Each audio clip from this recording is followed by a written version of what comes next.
Are you ready to unlock your FundedNext account and start trading? Completing your KYC verification is the final step. In this quick guide, I'll walk you through the entire process, simple and hassle-free. Step 1.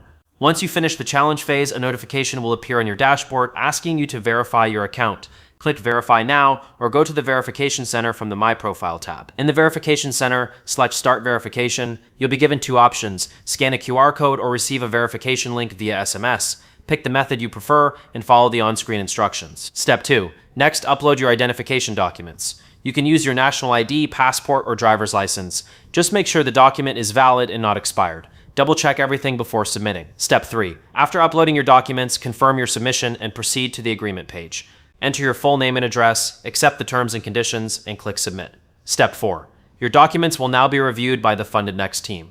This usually takes 24 to 48 hours. Once approved, you'll get a notification confirming that your account has been successfully verified. And that's it. You're officially ready to start trading. If this video helped you out, don't forget to like and subscribe for more tech tutorials.